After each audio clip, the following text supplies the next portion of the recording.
you people seriously thought this season was going to be sunshine and rainbows, didn't you? I see it, and now it's all within my reach. I see it now, it's always been inside of me. And now I feel so free, and there's possibility. And there's possibility. And there's possibility. And there's possibility. Hello everyone, and today I'm talking about RWBY Volume 3. Now, there was some skepticism when this season was announced because this was the first season that didn't have Monty Oum as the director because of his unfortunate passing in 2015, and now that the series co-writers are now the directors of the series. And people are wondering, will this show continue to get good, or will the show go off the rails because of the director's passing? But thankfully, the directors of this season and later seasons continued to make the show as great as it was, and even better. While I said in my RWBY Volume 2 video that Volume 2 made this show a lot better, it's Volume 3 where the show gets its peak at. And this is probably the best season so far. So let's talk about it real quick. This season's plot is that it's about the Vital Tournament, which, yeah, we're at a tournament arc. And don't worry, unlike, say, Fairy Tail, Naruto, or Yu-Gi-Oh!, we don't spend 50 episodes on one fight scene. Seriously, thank God. And basically, during this tournament, it's kinda like the Grand Magic Games from Fairy Tail, where they got all these kingdoms duking it out to see who's the best. And I also mentioned that because Sun's voice actor is the same voice actor as Sting from Fairy Tail, which is pretty cool. But while Team RWBY is doing very well, because, well, they are the main characters, it's kind of a given, and there is a plot going on where Team Cinder, where Cinder's group, is basically becoming Junko from Danganronpa, where they're trying to use the tournament as a catalyst for people going into despair by rigging matches, especially in the top 8, where they rig a match between Yang and Mercury, where this happens. And it gets even worse when they set up a match between Pyrrha and Penny. And since Penny is an android and, you know, Pyrrha can control metal, yeah, things don't end so well.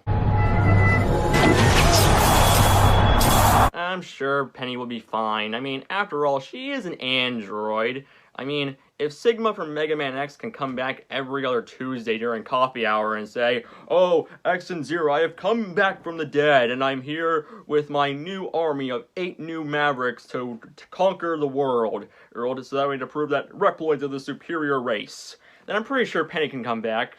She's a robot. Just rebuild her in 5 seconds. Easy as that.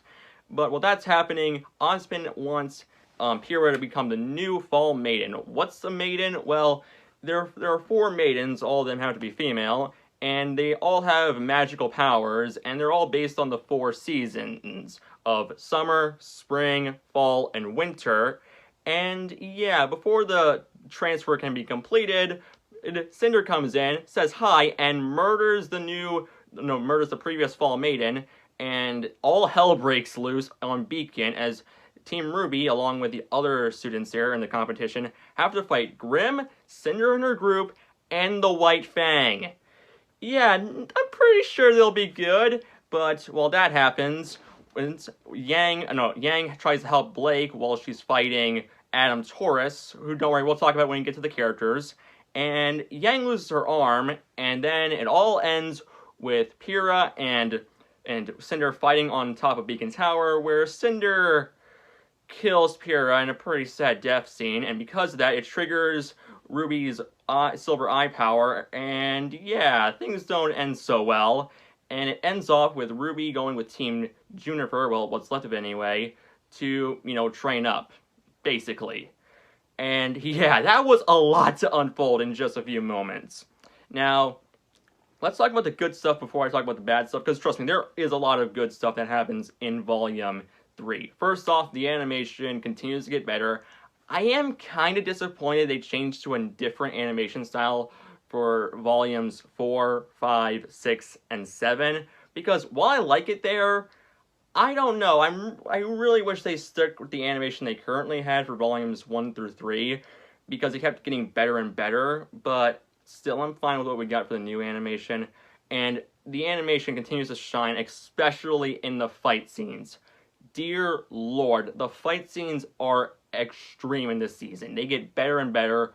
With one fight that I thought was kind of fillerish was the fight between Team Indigo and Sun's team, because I get why it was there, supposed to, you know, add some humor before the dark stuff kicks in, but the humor mostly came from Neptune being afraid to enter in the water area of the arena, and it wasn't that funny. The only part I thought was funny was when, you know, Neptune uses his weapon to electrify the girls of Team Indigo, which was kind of humorous. But other than that, it wasn't really that funny in my opinion. Another fight scene I loved, one fight scene I really loved, was especially the fight between Crow and Winter. And don't get me wrong, we'll talk about those two characters in a moment, but I love this fight. It's fast-paced, well-edited, and I love how Crow is toying with Winter the entire fight. I just love that. And another fight I love is the fight between RWBY, Roman, and Neo. Yeah, basically Neo breaks Roman out, and Roman and Neo team up on RWBY, and it's a really good fight. I love how, you know, Roman and Neo do their teamwork, and it kind of shows the problem with RWBY as a leader. She hasn't quite, you know, became a full leader when it comes to cooperating with her teammates in a fight, and we see how teamwork is used against her. How Cinder, no, not Cinder, Neo and Torchwick are able to easily overpower her, with RWBY only winning by a split second by using a little trick by turning, Neo's parasol into, the parasol and fly her away, and Torchwick gets murdered by becoming Lord Farquaad in Shrek the Movie. Sorry, Roman, you were too good for this world. You were such a fun villain. Why'd they kill you off, man? Why'd they kill you off? But yeah, those two fights were my personal favorites. Now let's talk about 3 new characters that they introduced this season. First off, Crow Bonwin, who is Yang and RWBY's uncle. And I gotta say, he is my favorite character in the entire show. He is played by Vic Mignogna, the voice of Edward Elric, and man, oh man, Vic is just perfect as Crow. At first you might think, oh, Crow is just an edgelord because of the way he looks, because he wears all dark colors. And while yes, he does have some emo stuff in later seasons, for the most part in this season, he's kind of hilarious. Especially in his introduction where he makes fun of Winter and Atlas's robots, and I especially love this scene between him and Ironwood. If you were one of my men, I would have you shot. If I was one of your men, I'd shoot myself.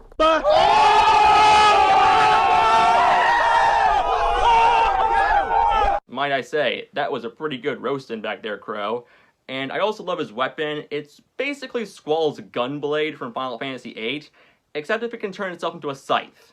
That is awesome. And there's also Winter Schnee, Weiss's older sister, and I really like Winter. I especially love how they do show Weiss's, family dynamic with her. And even though, Winter can be a little bit rude, she still does care for her sister when she tells her about how to summon this ice thing. Don't get me wrong, it gets explained later on in this show. And yeah, I really like those scenes where Winter and Crow interact with their families, especially with Crow. And I love how he does tell Yang after her fight with Mercury, where they look like they're the bad guys. He tells her, I came across my sister the other day, who was your mother, and she told me about you. And she basically told him that Yang only gets that one rule. Basically the rule of, you only get saved once and never again, so you're on your own next time, pal. And I really like that moment. Another new character they introduced this season is Adam Taurus, one of the members of the White Fang. He and Blake were once friends, and let's just say, Adam had a bit of a crush on Blake, and he's a bit obsessive. How obsessive? Well, it's not the humor type of obsessive as, say, Amy Rose from the Sonic series. It's more of the, if you don't go out with me, I'm gonna murder all your friends and family type of, stalker. And he does that by chopping off Yang's hand. And, yeah, you could say Yang wasn't fully armed at the time. I have no regrets. No regrets. And yeah, Adam is pretty threatening, but don't get me wrong, he gets way cooler in later seasons. And that's mostly with the new characters. I do like how they do explain, they show a little bit of the backstory of the villains, like with Mercury and Emerald and how they met Cinder, with Mercury killing his father, and don't get me wrong, we'll talk about that later in one of the later seasons, and Emerald being a common thief before Cinder found her. And yeah, they do show how cunning Cinder is this season, how threatening she can be. But there is one issue I have with this season, and that's with, okay, now don't get me wrong, I do like Pyrrha's death scene. I do like what it's supposed to mean, that Pyrrha was built up as the perfect soldier type character. She has always been shown to be that one perfect student, and having her get killed off does raise the stakes for our characters, and there is a really good scene in Volumes 4 and 6 about Pyrrha, but it's immediately followed up by them showing RWBY's Silver Eye powers of death, and I feel like if they wanted a character, something bad to happen to a character and then show RWBY, you know, activating her powers, I feel like it should have been with someone else, because, don't get me wrong, while she is friends with Pyrrha, compare that to someone like, say, John or Yang, not much. In fact, if John was the one who got killed off, her activating her powers would make a lot more sense, because John was the first person RWBY made friends with when she went to Beacon, and would have ended John's arc perfectly with him going from Joey Wheeler in, you know, Duelist Kingdom to Joey Wheeler in Battle City, where he's fully became a hero and proved himself worthy to be at Beacon. And yeah, or maybe have her witness Yang getting her arm chopped off. I think that would have worked a lot better than Pyrrha dying. But still, I like how they handled Pyrrha's death scene, and her last stand was pretty cool. And also, they do add some lore with the maidens, which I thought was cool. And yeah, a lot of the new fights are awesome.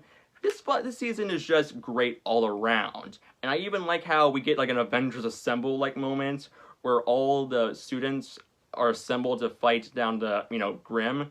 And yeah, I thought that was a pretty cool scene. And we even have Ironwood being awesome, with showing off that he's mostly made of metal. Like he has like all these metal parts on his skin right here. And I also love that part where he thinks Crow's about to attack him, but then Crow kills a bird. That was pretty cool. And we even get the introduction of Yang and RWBY's dad, who, don't get me wrong, we show more of him in later seasons, so we'll talk about them later. And yeah, Volume 3 is just fantastic all around. It continues the story in meaningful ways, the characters grow, and it does show the problems that the characters had in earlier seasons, how their immaturity made them think that they were invincible, but now they pay the consequences for thinking that they're so outstanding, when in actuality, they weren't even close to being ready. I like that. It does show off character growth. But yeah, the fight scenes are better, the characters grow, the new characters are awesome, and the story is just perfect. It feels like a combination of The Empire Strikes Back and the ending of Avatar: The Last Airbender Season 2. It is just so great.